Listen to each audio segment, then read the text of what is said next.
के दिल में ही आग लगा रहा है, तो आप उसे क्यों पसंद करते? जो आपके दिल में द्वेष पैदा करता है, आग लगाता है, उससे कम से कम सावधान तो रहना चाहिए।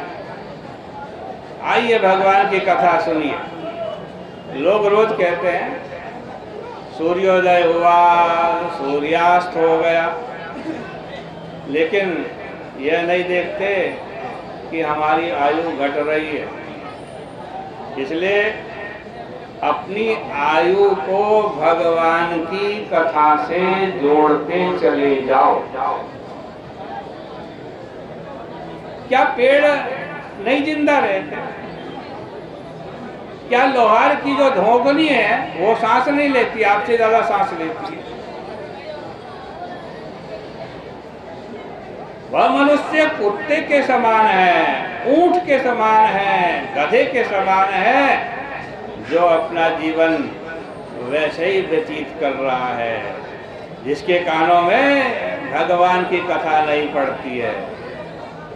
भगवान कथा से वंचित होकर अपने जीवन का वो नाश करता है। सूर्य जी कहते हैं, सोनक जी, भगवत कथा के श्रवण में श्रोता की श्रद्धा होनी चाहिए। जिस मनुष्य के कर्णपुट यानी दोनों कान भगवान की आज उरुक्रम के विक्रम का श्रवण नहीं करते हैं, अरे उनके कान क्या है? उनके कान तो बिल के समान है। जैसे सांप का बिल होता है ना, वैसे उसके कान है। जो बिल होता है उसमें सांप रहते हैं, और जो भगवान की कथा नहीं सुनता उनके कानों में संसार के विषय भोग रूपी सर्प ना करते। सुमिरता देवी बिले बतोर क्रम विक्रमान्ये न संबतः कर्णपुटे नरस्य। संत तुलसीदास जी भी तो यही कहते हैं कि जिह्वा सर्पिणी बदन बिलक जे न जपहि हरि नाम। सुमिरता देवी जो जीव नारायण की पत्नी भगवान का जप नहीं करती, वो जीव तो मेढक की जीभ के समान केवल टर टर टर टर ही करती है। आपके साथी ओम प्रकाश आपकी प्रतिष्ठा कर रहे हैं। वो सिर्फ भार मात्र है जो भगवान के सामने कभी नहीं झुकता। वे हाथ चाहे कितने भी आभूषणों से आभूषित हो, किंतु भगवान की सेवा पूजा नहीं करते, वो हाथ मुर्दे के समान है। वे आंख मोर पंख देखा ना, मोर पंख में भी आंख बनी रहती है। वे आंख मोर पंख में बनी हुई आंख के समान व्यर्थ है, जो भगवान की मूर्ति और भगवत परायण संतों को नहीं देखती। वे पांव पेड़ के समान हैं, जो भगवान के धाम में नहीं जाते, और वह तो जिंदा ही मुर्दा है जो भगवान के चरणों की रज, भक्तों के पांवों की धूली नहीं चाहता।